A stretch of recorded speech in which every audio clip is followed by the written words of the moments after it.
আজকে আমরা যেই বিষয়টা নিয়ে কথা বলবো সেটা হচ্ছে অ্যালোভেরা গাছ। অ্যালোভেরা গাছ হচ্ছে ঘৃতকুমারী গাছ নামে পরিচিত, বাংলায় অ্যালোভেরা বা ঘৃতকুমারী গাছ। এই ঘৃতকুমারী গাছকে আমরা অ্যালোভেরাই আমি বেশি জানি। অ্যালোভেরা গাছের গুণ যদি আমরা দেখতে চাই তাহলে প্রথম আমাদের অ্যালোভেরা গাছ সম্পর্কে জানতে হবে। অ্যালোভেরা গাছ 6000 খ্রিস্টপূর্বে মিশরে প্রথম দেখা গিয়েছিল। এটা দক্ষিণ আফ্রিকার মরুভূমিতে এই গাছগুলি দেখা যায়। সাধারণত অ্যালোভেরা গাছটা অনেকটা জেলির মতো লাগলেও লাগে অনেকটা ক্যাকটাসের মতো, কিন্তু এগুলি ক্যাকটাস জাতীয় গাছ নয়, এগুলি হচ্ছে লিলি প্রজাতির একটা গাছ। এবার অ্যালোভেরা গাছের গুণ যদি আমরা দেখতে চাই তাহলে অ্যালোভেরা গাছের কিন্তু অনেক গুণ। প্রথমত, অ্যালোভেরা গাছ একটা ইনডোর গাছ, আপনি এটি ঘরের মধ্যে রাখতে পারবেন, খুব সহজে মরে না, খুব অল্প যত্নে গাছটি বেড়ে ওঠে। 2 নম্বর, আপনি যদি বাস্তুর দিক থেকে দেখতে চান তাহলে জ্যোতিষশাস্ত্র বলছে যে আপনি যদি বাড়ির পূর্ব এবং উত্তর কোণে যদি অ্যালোভেরা গাছ রাখেন তাহলে আপনার উন্নতি হবে। আমি সেটাতে অতটা যাচ্ছি না। 3 নম্বর যেটা কারণ হচ্ছে সেটা হচ্ছে অ্যালোভেরা গাছ একটা মহা ঔষধি গাছ। কেন মহা ঔষধি গাছ বলছি? কারণ আপনি একসঙ্গে এই গাছটি অনেকগুলি কাজে ব্যবহার করতে পারবেন। এটা পরবর্তীকালে ভিডিওয় আস্তে আস্তে জানবো। সেটার আগে সবার প্রথম জানা দরকার সেটা অ্যালোভেরার উপকারিতা। অ্যালোভেরার উপকারিতা হচ্ছে, প্রথম আপনি যদি ত্বকে লাগান, ত্বকে কিন্তু অনেকগুলো কাজ করে। ময়শ্চারাইজার করে, ত্বকে ব্রণের জন্য কাজ করে, দাগের জন্য কাজ করে, ছুলির জন্য কাজ করে, এবং কোনো জায়গায় যদি আমাদের পুড়ে যায় তাহলে কিন্তু লাগিয়ে দিলে অ্যালোভেরা আমাদের সেই জায়গার ত্বকটা রিকভার হয়ে যায়। 2 নম্বর হচ্ছে চুলের জন্য যদি আপনি ব্যবহার করেন তাহলে চুলে সিল্কি ভাব আনতে আপনি অ্যালোভেরা লাগান। চুল যদি পড়ে যায়, মাথায় যদি খুশকি হয় তাহলে আপনি অ্যালোভেরা লাগান, দেখবেন আপনার অনেক দ্রুত সেই সমস্যাটা সমাধান হয়ে যাবে। 3 নম্বর যে কাজটা হচ্ছে সেটা হচ্ছে আমাদের যে পরিপাকতন্ত্র, পাকস্থলী। আপনি যদি প্রত্যেক দিন সকালবেলা উঠে অ্যালোভেরা জুস খান, অ্যালোভেরার রস খেলে আপনার পাকস্থলী পরিষ্কার হবে এবং আপনার পেটের সমস্যা দূর হবে। আর একটা কথা আমরা জানি যে পেটের সমস্যা যদি আমাদের দূর হয় তাহলে আমাদের কিন্তু ত্বক অনেক সুন্দর থাকবে। আরও এছাড়াও অনেক গুণ আছে। আমি বলেছি যে আগেই জানলাম যে কোনো জায়গায় যদি পুড়ে যায় তাহলে কিন্তু আমরা অ্যালোভেরা লাগাতে পারি। কোনো পোকায় কামড়ালে, বিষাক্ত পোকা কামড়ে দিলে জ্বলছে, আপনি অ্যালোভেরা লাগিয়ে দেবেন, দেখবেন অনেকটা উপশম হবে। এবার আসছি আমরা টাইপ অফ অ্যালোভেরা। অ্যালোভেরা সাধারণতভাবে 30 থেকে 35 রকম দেখা যায়। সারা পৃথিবীতে সব জায়গায় অ্যালোভেরা দেখা যায়। আপনি ঠান্ডা জায়গায় যান, মরুভূমি জায়গায় যান এবং সমতলে পাহাড়ের যেখানেই যাবেন অ্যালোভেরা কিন্তু আমরা দেখতে পাই। সাধারণত প্রধান 21 প্রজাতির অ্যালোভেরা এই পৃথিবীতে বেশি পরিচিত। সেই 21 প্রজাতির অ্যালোভেরাকে আমরা আগে জানবো, তারপরে আমরা জানবো অ্যালোভেরার পটিং এবং অ্যালোভেরা গাছের কেয়ার এবং কিছু রোগ সম্পর্কে, যেই রোগগুলি সম্পর্কে আমরা না জেনে অনেক ভুল করে থাকি।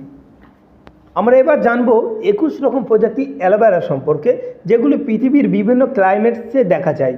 1 নম্বর হচ্ছে অ্যালোভেরা, যেটা হচ্ছে সাধারণতভাবে আমাদের সব জায়গায় দেখা যায়, আমরা এটাকেই বেশি ব্যবহার করি এবং এটা নিয়েই আমরা বেশি পরিচিত। 2 নম্বর হচ্ছে ল্যাস অ্যালো।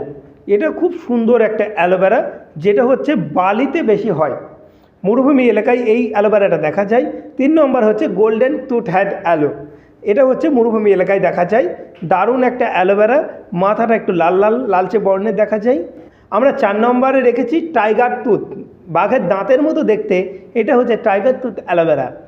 5 নম্বর হচ্ছে শর্ট লিপ অ্যালোভেরা, খুব ছোট ছোট পাতা, দারুণ দেখতে। এই অ্যালোভেরার মাথাটা পিঙ্ক রঙের হয়। এই অ্যালোভেরাটা সাধারণতভাবে 25 ডিগ্রি ফারেনহাইট টেম্পারেচারে হয়। এই অ্যালোভেরাটা শীত প্রধান এলাকায় দেখা যায়। 6 নম্বর হচ্ছে রেড অ্যালোভেরা। 7 নম্বর হচ্ছে সেনেক অ্যালোভেরা। 8 নম্বর হচ্ছে সানসেট অ্যালোভেরা। 9 নম্বর হচ্ছে মালাগেসি টিডি অ্যালোভেরা। 10 নম্বর হচ্ছে স্প্রিয়াল অ্যালোভেরা। 11 নম্বর স্যান্ড অ্যালোভেরা। 12 নম্বর সোপ অ্যালোভেরা। 13 নম্বর মাউন্টেন অ্যালোভেরা। 14 নম্বর ট্রি অ্যালোভেরা। 15 নম্বর ভ্যান বেলেন অ্যালোভেরা। 16 নম্বর কারেন্টেজ অ্যালোভেরা। 17 নম্বর ক্লাইমলিং অ্যালোভেরা। 18 নম্বর কোরাল অ্যালোভেরা। 19 নম্বর জুইল অ্যালোভেরা। 20 নম্বর টাইগার অ্যালোভেরা। 21 নম্বর ক্যাপ অ্যালোভেরা। এতক্ষণে আমরা জানলাম হচ্ছে 21 রকম অ্যালোভেরা, যেগুলি হচ্ছে সারা পৃথিবীর বিভিন্ন ক্লাইমেটসে দেখা যায়। এবার আমরা জানবো অ্যালোভেরা গাছের পটিং সম্পর্কে। অ্যালোভেরা গাছ সাধারণতভাবে গামলা বলুন, লম্বা পট, গোল পট, গ্লাস টপ, যে কোনো ধরনের পটে আপনি অ্যালোভেরা লাগাবেন। এর কোনো বিশেষত্ব নেই যে আপনাকে এই রকম পটই লাগাতে হবে, যেটা ফুল গাছের ক্ষেত্রে হয়ে থাকে।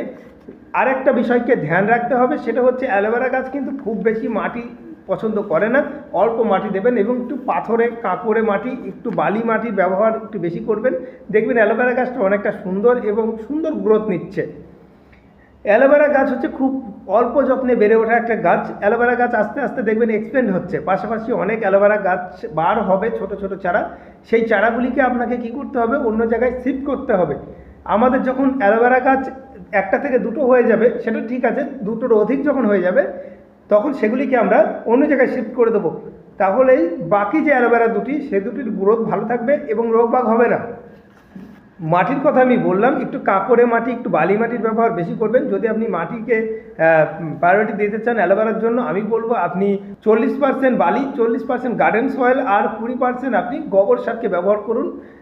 যদি কোকোপিট ব্যবহার করতে চান তো পারেন। এটা কাদের জন্য আমি আগেই বলি, কোকোপিট কাদের জন্য, যারা গাছকে পরিচর্যা করতে পারে না, অফিস কাছারি আছে, যারা অফিসে যায় বা কোনো কাজে ব্যস্ত থাকে, গাছ ভালোবাসে, জল দিতে পারে না, তারা ব্যবহার করতে পারে কোকোপিট। কোকোপিট ব্যবহার করলে কি হয়, সেখানে জলটাকে অ্যাবজর্ব করে রাখে আর গাছ সেখান থেকে জল পরবর্তীকালে শোষণ করে। এতে যদি আপনি 2 থেকে 4 দিন 5 দিন জল না দেন তাহলে গাছটা বেঁচে থাকবে এবং কোনো সমস্যা হবে না। বিশেষ ক্ষেত্রে অ্যালোভেরা গাছের ক্ষেত্রে লাগে না, কারণ অ্যালোভেরা গাছ জল খুব কম লাগে। আপনি 7-8 দিন পরে যদি একবার জল দেন তাহলেই হবে। আপনি ইনডোরে গাছটা রেখে দিন, কোনো অসুবিধা হবে না। ভিডিও শেষে আমি এবার আসবো রোগ সম্পর্কে। অ্যালোভেরা গাছের রোগ যদি আপনি দেখতে চান, অ্যালোভেরা গাছের প্রধানত 2টি রোগ হয়। সেটা হচ্ছে আমরা খালি চোখে যেটা রোগটা দেখতে পাই, সেটা হচ্ছে পাতার মাঝে মাঝে কালো স্পট পড়ে যায়, খুব কঠিন একটা রোগ আমরা মনে করি। 2 নম্বর হচ্ছে অ্যালোভেরা গাছ হলুদ হয়ে যায়। প্রথম রোগটা সম্পর্কে বলি, অ্যালোভেরা গাছের যে পাতা, সেই পাতার দেখবেন মাঝে মাঝে গুটি গুটি কালো কালো দাগ হয়ে যায় এবং মাথার দিক থেকে শুকাতে শুরু করে। এটা একটা অ্যালোভেরার রোগ। এই রোগটার সমাধান হচ্ছে আপনি চুনের জল গুলুন এবং স্প্রে করে দিন। হালকা একটু চুন জলে গুলে যেই জায়গাগুলোতে কালো স্পট হয়েছে ওইগুলোতে আপনি হাতে করে একটু একটু করে লাগিয়ে দিন এবং লাগিয়ে দেওয়ার পর আপনি 1 সপ্তাহ 15 দিন ঘরের মধ্যে ছায়া জায়গায় রাখুন, দেখবেন ওটা সমাধান হয়ে যাবে। 2 নম্বর যেটা রোগ, সেটা কোনো রোগই না, গাছের রং লালচে বরণ হয়ে যায়। এই লালচে বরণ হওয়ার কারণ হচ্ছে এটাই যে আমরা অ্যালোভেরা গাছকে প্রচণ্ড রোদ্দুরে রেখে দিচ্ছি। ডাইরেক্ট সানলাইট পেলে অ্যালোভেরা গাছ কিন্তু লালচে রং হয়ে যাবে। আপনি ওটাকে ইনডোরে রাখুন, যেখানে আপনার সেমি সেট আছে বা অল্প আলোতে অ্যালোভেরা গাছ কিন্তু খুব দারুণ বেড়ে ওঠে। তাহলে আমরা এই ভিডিওর মাধ্যমে জানলাম অ্যালোভেরা গাছ সম্পর্কে, অ্যালোভেরা গাছের কত রকম টাইপ আছে, কোথায় কোথায় অ্যালোভেরা গাছ পাওয়া যায় এবং অ্যালোভেরা গাছের গুণাগুণ, অ্যালোভেরা গাছ কীভাবে আমরা পটিং করব, কীরকম মাটিতে পটিং করব। তারপরে আমরা শেষে জানলাম হচ্ছে অ্যালোভেরা গাছের রোগ সম্পর্কে, যে রোগগুলি আমাদের অ্যালোভেরা গাছে সাধারণতভাবে দেখা যায় এবং কিভাবে এগুলির সমাধান করব। যদি ভিডিওটি ভালো লেগে থাকে অবশ্যই একটা লাইক করবেন, সাবস্ক্রাইব করবেন। আপনার একটা লাইক আমাকে আর একটা ভিডিও বানাতে সাহায্য করবে, আমাকে মোটিভেট করবে, যাতে আপনি আরও ভালো একটা ইনফরমেশান পাবেন, আরও একটা ভালো একটা ভিডিও আমি উপহার দিতে পারি। ধন্যবাদ, ভালো থাকবেন।